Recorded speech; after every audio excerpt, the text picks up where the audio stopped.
Hello everyone, it's Shane Kanto, your Wasteland reviewer, and I'm here to review The Pod Generation from writer-director Sophie Barths. And this film stars Emilia Clarke and Chiwetel Ejiofor as a husband and wife who wind up taking the leap and having a child in an artificial womb or pod.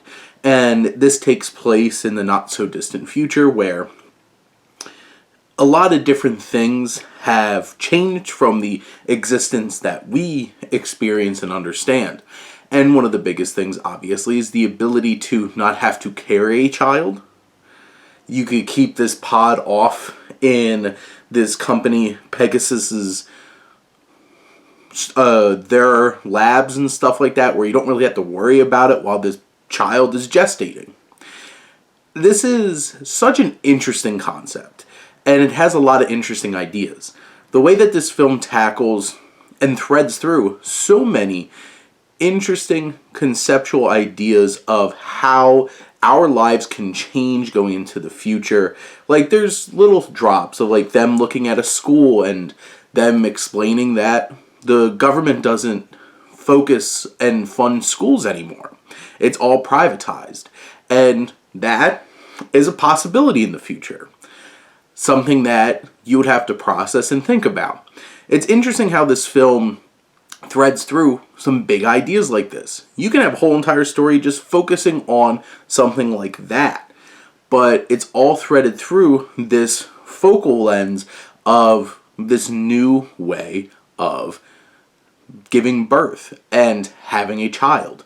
And the film tackles a lot of interesting ideas in that way too. In terms of, you have this long wait list for this process. You have women who are having natural births. You have in the future where there's no human therapists or psychiatrists anymore, and they're all artificial intelligence, and those kinds of dynamics. I think Barths does a fantastic job of providing a lot of big ideas, but it doesn't always come through in a meaningful narrative. And the challenge here is I never really felt fully connected to Rachel and Alvy Novi, Clarke and Ejiofor's characters. Especially Clarke's, who does a lot of things that you probably shouldn't do as a partner in a relationship. And it's hard to get behind her. And Ejiofor is so distant, focusing on his sciences. And because he looks at plants and trees and stuff like that, these characters are not very knowable and not easily connectable. It's hard for the audience to build that emotional connection here, which makes it then hard to really fully invest in their story.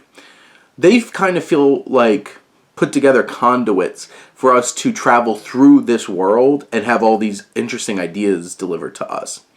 And I do appreciate the themes, because resident robophobe over here, I'm like, no! A lot of this technology stuff should not be happening. It's, to quote the great Ian Malcolm, you spend so much time thinking about if you could, but you didn't think about if you should. And that's kind of the theme of this film. Is so much of this is possible. And a lot of these things will probably be possible in the future. But should we? And I think the film is interesting enough in the way that it tackles and presents a lot of these big ideas, even if the central story and the central characters are not exactly ones that you connect with and you build this emotional connection with over the course of the film. So, if there was more of that connection, this probably would have been a much better film. But it kind of just feels you hanging there emotionally. But at least there's plenty of intellectual things for you to grasp onto, to really think and ponder. And I give credit to this film and to Barths for being able to accomplish that at least. But those are my thoughts on The Pod Generation. Let me know what you think, and let's talk some movies. But thank you as always for tuning in and supporting your Wasteland reviewer.